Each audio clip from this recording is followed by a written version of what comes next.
Mesdames, Messieurs, bonjour et bienvenue à cette émission. Aujourd'hui, le thème que nous vous proposons, c'est l'éducation des enfants et nous recevons sur ce plateau des invités. Chers invités, bienvenue sur ce plateau. Nous allons visionner un sketch qui nous parle de l'éducation des enfants et nous allons ensuite revenir au sujet proprement parlé.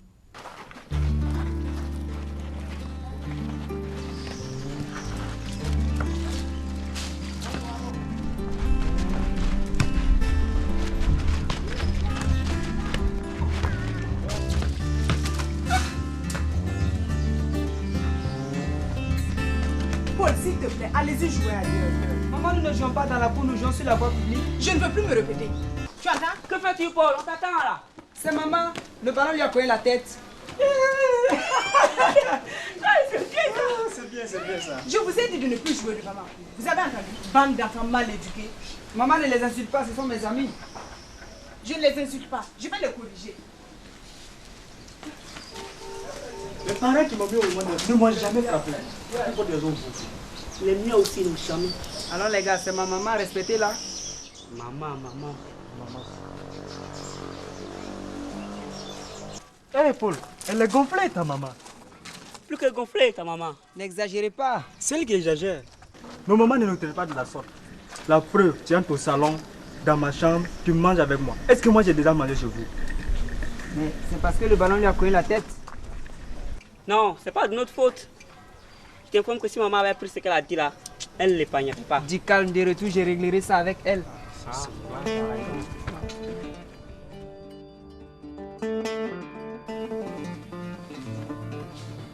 Que s'est passé, Julie? Tu ne me souhaites même pas bonne arrivée? Il faut que tu vois le cas de ton fils Paul. Sinon, on va le conduire un jour directement à l'abattoir. Comment ça, l'abattoir? Toi aussi? À cause de sa mauvaise conduite, il est venu ici ce matin avec des enfants dévergondés et ils m'ont traité de tous les maux. Ah bon? Paul? C'est pas possible. C'est d'ailleurs parce que tu n'es jamais à la maison et tu ne t'occupes même pas de l'éducation de tes enfants. Ah bon? Je dois travailler pour vous nourrir, non? Et toi qui es chaque fois à la maison, si tu ne sais même pas éduquer tes propres enfants, quel est ton rôle de mère? Tu es aussi son père, non? Oui, mais... Qu'est-ce qui s'est passé, papa? Si moi je ne craignais pas Dieu, quoi, toi je te foulais sous mes pieds. Qu'est-ce que je t'ai fait, maman? Tu entends comment il me parle? Paul, du respect envers ta maman. C'est plutôt elle qui ne doit pas me honner devant mes amis. Julie, toi aussi? Ah bon? Et tu lui donnes raison? Oh non, je veux dire que tu as eu tort de l'insulter devant ses amis. Ah bon, hein? Ok, du calme. Asseyez-vous. Asseyez-vous.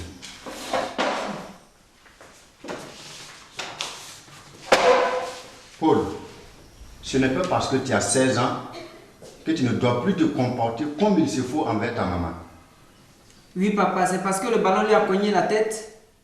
Mais je t'ai pourtant interdit de ne plus jouer devant la cour. Tu te rappelles avec l'œil de ta soeur Clémentine. Je t'ai toujours dit de ne pas te comparer à ces fils de papa. Eux, leurs parents sont des hauts cadres, alors que le tien n'est qu'un simple maître d'école. Ah non, Julie, là je ne suis plus d'accord. Tous ces hauts cadres sont passés par moi ou par mes prédécesseurs. Ok, ne dévions pas la conversation. Oui, mais... Nous parlons de Paul.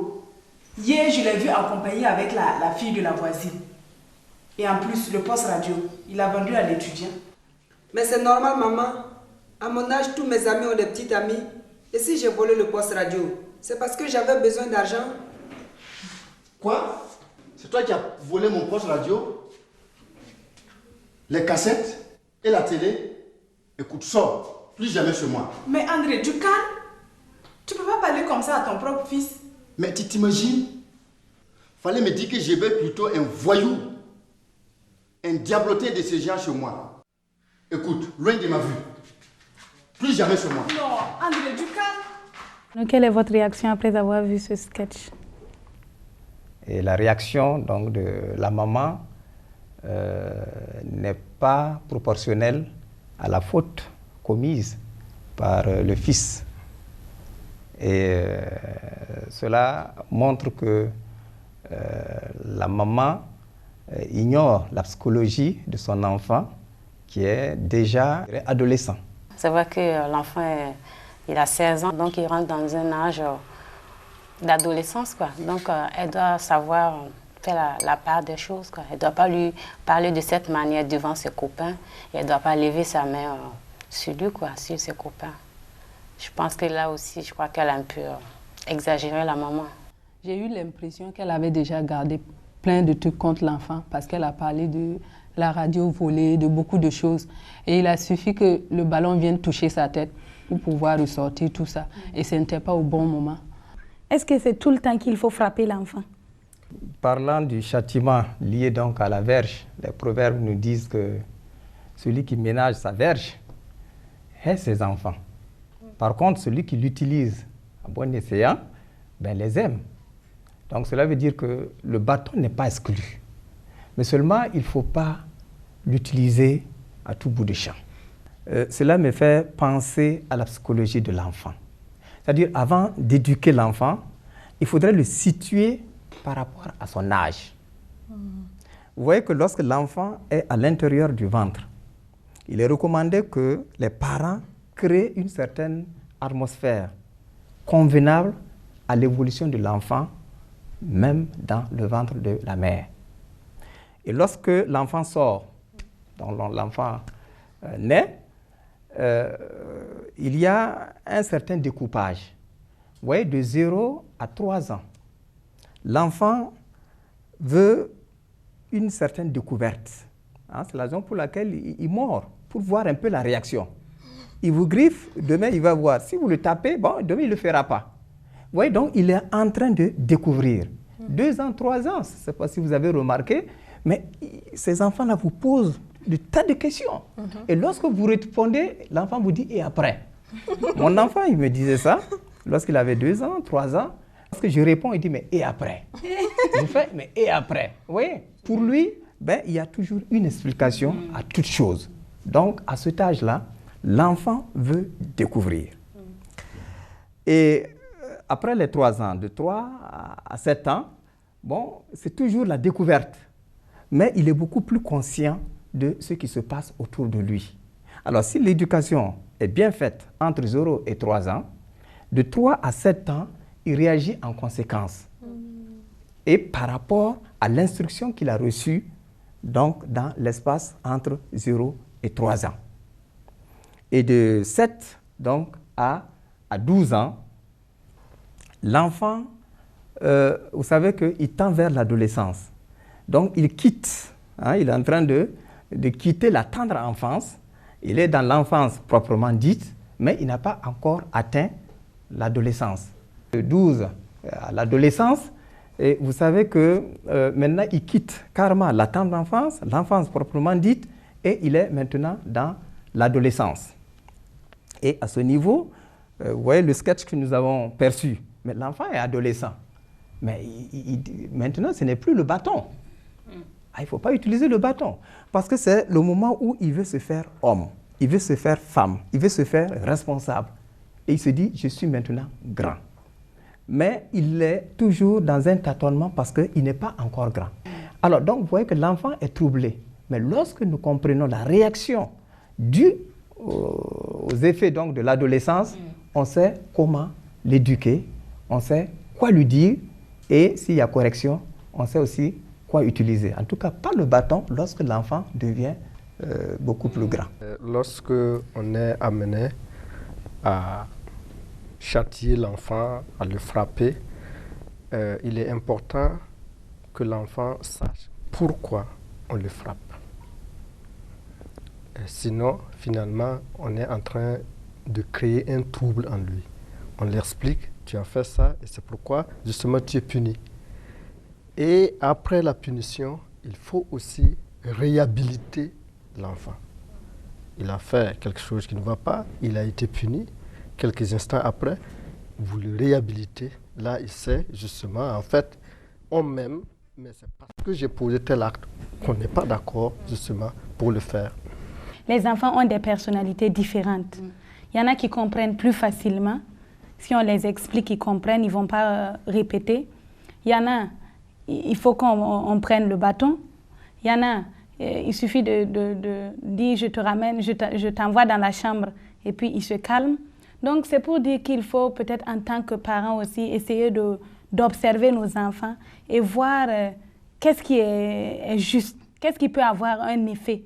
Un point très important, c'est la découverte de chacun des enfants.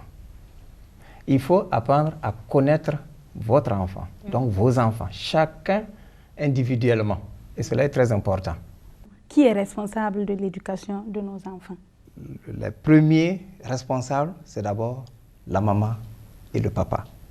Mais cela n'exclut pas les autres membres de la famille qui gravitent autour de la cellule, je dirais, nucléaire. Mais en ce moment, quelle est la place de la société ou bien même la place de l'Église? Et la société que nous connaissons avec vraiment ces valeurs morales qui sont en train de se dégrader, eh bien, s'il n'y a rien, si l'enfant ne reçoit rien dans la famille, la société va avoir le plaisir de lui donner justement ce qu'elle a. Et malheureusement, les fruits sont amers. L'intervention de M. Diendéré nous amène à la deuxième question. Pourquoi éduquer les enfants? Dans l'éducation, on forme tout ce qui est en eux, que ce soit le caractère, le physique, le spirituel, afin que l'enfant puisse prendre aussi ses responsabilités plus tard. L'éducation, c'est effectivement une stratégie qui consiste justement à transmettre à l'enfant des valeurs qui peuvent être des valeurs morales, des valeurs spirituelles, des valeurs psychologiques. Et je pense qu'on peut dire beaucoup de choses, mais cette transmission comporte un certain nombre de stratégies, de comportements, même de celui qui transmet là, à l'enfant. Il y a un proverbe chinois qui dit que nous n'avons que deux choses à donner à notre enfant, des racines et des ailes. Et les racines symbolisent justement ces valeurs que nous devons donner à l'enfant pour qu'il puisse justement s'enraciner, et puis les ailes pour qu'il prenne ses responsabilités et être aussi quelqu'un qui va contribuer justement au développement de la société. Alors, éduquer donc, c'est transmettre son identité si on en a. Et je pense qu'en tant que chrétien, nous devons transmettre cette identité chrétienne à l'enfant. Et cela commence aussi dès le bas âge. La plupart des spécialistes disent que les fondements de l'éducation doivent être transmis entre justement 0 à 5 ans. Cette tranche d'âge détermine l'avenir de l'enfant en matière d'éducation. Alors, cela contredit justement ceux qui pensent que mais non, il est petit, il ne peut pas comprendre ça, il faut attendre quand il sera grand. Quand il sera grand, il sera quelqu'un qui a reçu tout sauf l'essentiel.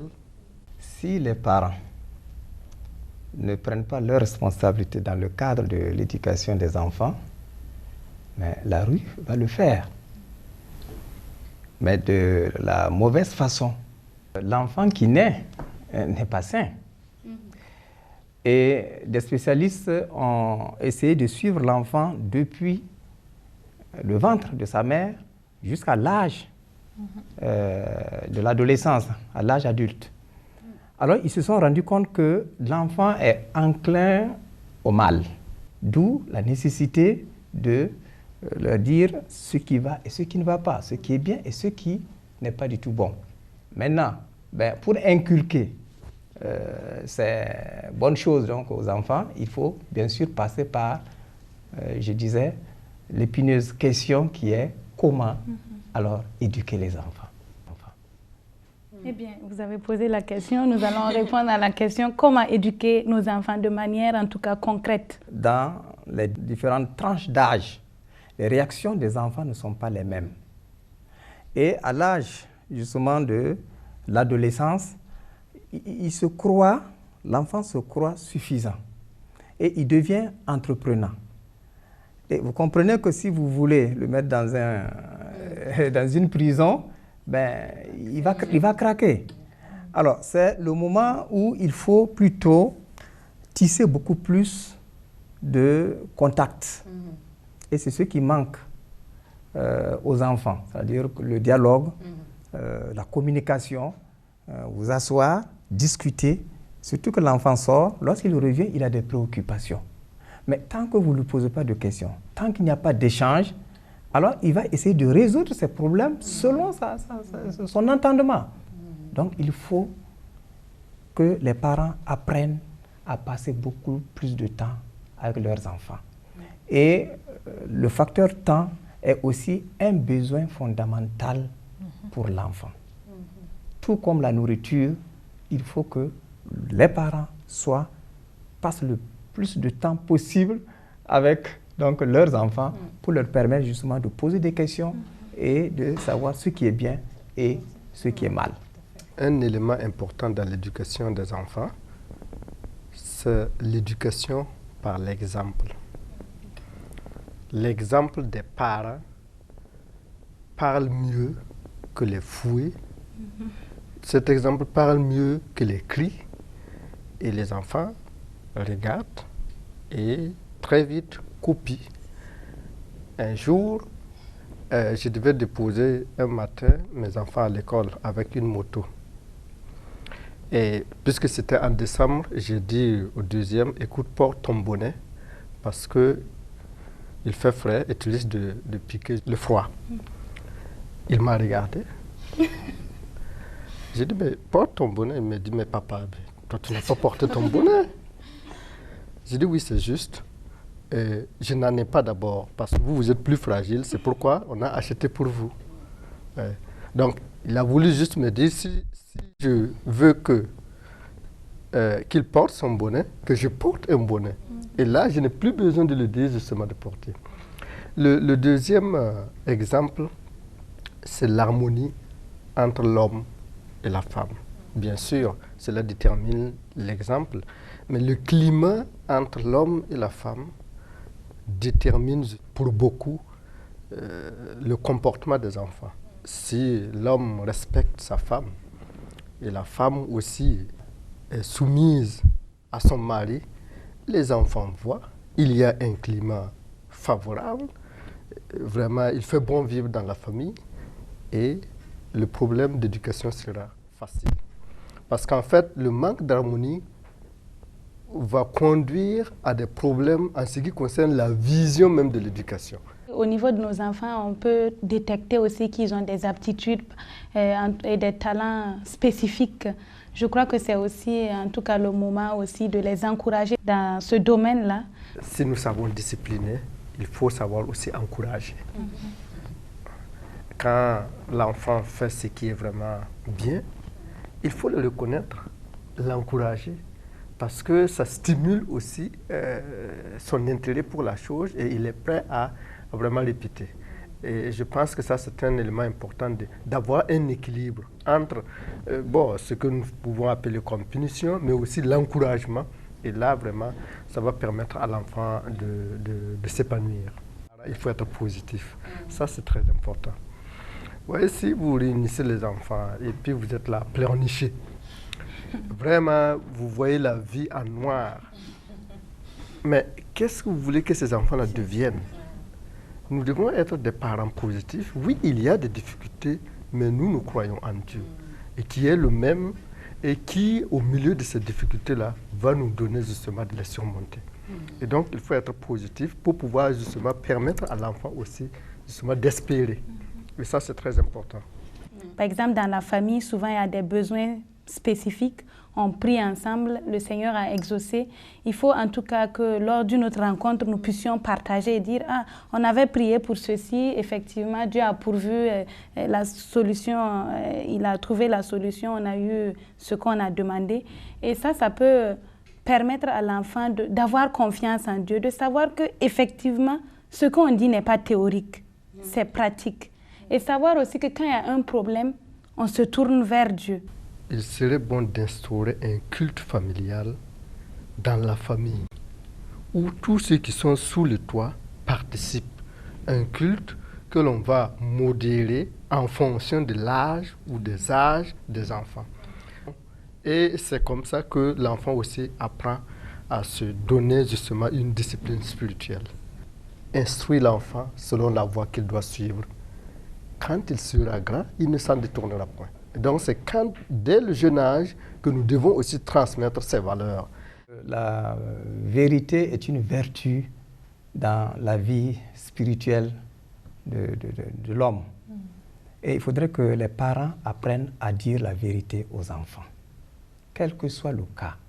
Si l'enfant vous pose une question et que vous n'êtes pas à mesure de répondre à la question, vous n'avez pas la réponse à sa question, dites tout simplement que vous n'êtes pas à mesure.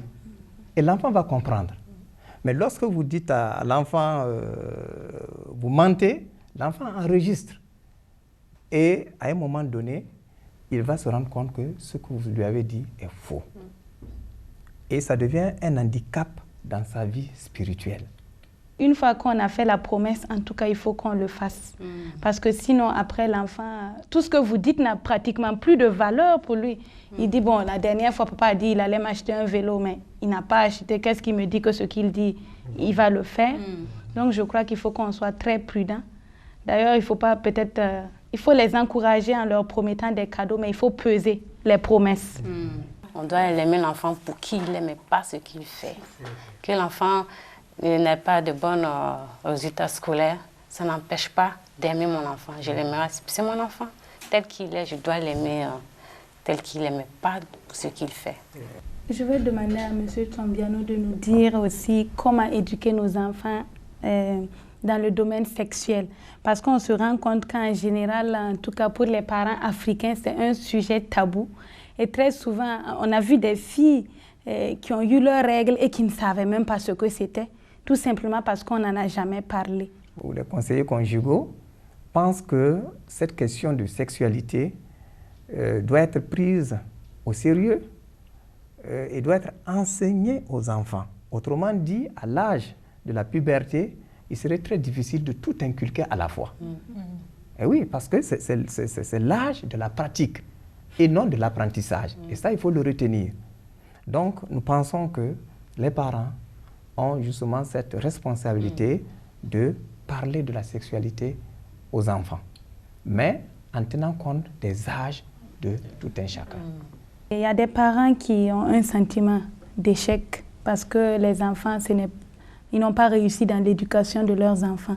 Qu'est-ce que vous pouvez dire à ces parents-là? Est-ce qu'il y a une solution? Est-ce qu'il y a quelque chose à faire? Personnellement, je ne vais pas reporter ce que j'ai vécu de négatif dans ma vie de couple. Je vais essayer de vivre ce qui est positif. Donc les parents qui n'ont pas reçu d'amour, d'affection, il faut qu'ils arrivent à changer de mentalité. Il ne faut pas que les enfants aussi subissent le même sort que ce qu'eux, ils ont subi. Et puis parfois, nous, en tant que parents, on ne veut pas s'humilier devant nos enfants. On a tort, mais c'est la loi du plus fort. On dit qu'on ne va pas demander pardon.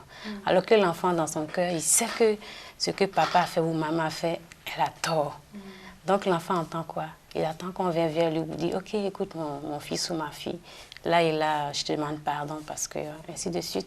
Et l'enfant va... Déjà même dans la vie de l'enfant, tu l'inclus à demander pardon, à reconnaître ses erreurs quand il fait des erreurs. Mais nous, en tant que parents, on a toujours la loi, quoi. C'est nous qui faisons la loi. Donc dans le cas où quelqu'un a raté l'éducation, il faut que ces personnes reconnaissent les fautes pour pouvoir demander pardon à l'enfant et à Dieu, puisqu'on ne peut pas l'effacer comme ça. Il faut le pardon pour l'effacer. Ça ne s'efface pas comme ça. Et puis, comme le dit mon frère, il faut aussi prier en tant que chrétien. Il ne faut pas baisser les bras lorsque vous vous rendez compte que l'enfant semble échouer. Et je dis bien, c'est également selon les âges. Lorsqu'il est adolescent, souvent, vous savez que c'est l'âge où l'enfant est très perturbé. Hein? Il n'est pas encore homme, il n'est pas enfant non plus. Donc, il vit une vie très difficile. Alors, il peut être incompris, on peut le considérer comme un enfant qui a échoué, mais on a remarqué que lorsqu'il quitte l'adolescence, alors la raison revient. Donc, il y a cet aspect, sans compter l'aspect spirituel, où, avec le Seigneur, tout est possible. Quand bien même l'enfant est rebelle, si jamais il s'agit d'un enfant rebelle qui s'est rebellé, en tout cas, comme M. Tsombiano l'a dit, c'est qu'il y a des raisons. Et il faut détecter ces raisons. Et avant même que la situation ne puisse changer, je crois qu'il faut, en tant que parent, continuer à manifester beaucoup d'amour envers cet enfant. Parce que quand ça devient comme ça, c'est difficile d'aimer l'enfant. Mais c'est en ce moment aussi qu'il a besoin de se sentir aimé. Donc je crois que même si l'enfant ne suit pas comme nous voulons, nous devons vraiment faire preuve de beaucoup d'amour, de beaucoup de douceur et de beaucoup de patience. Dans l'éducation des enfants, on peut donner à tout ce qu'on veut à nos enfants. Mais une chose qui est essentielle, si on ne donne pas l'amour, c'est ce que l'enfant va dévier. Il va aller chercher ça ailleurs. Et là où il va aller chercher, ça sera dans de mauvaises compagnies ou dans les films, dans les médias, ainsi de suite, quoi. Et si on n'arrive pas nous-mêmes à trouver la solution, qu'on se réfère toujours à des spécialistes, à des experts, il y a des conseillers conjugaux, il y a des psychologues, en tout cas la personne appropriée qui peut nous aider.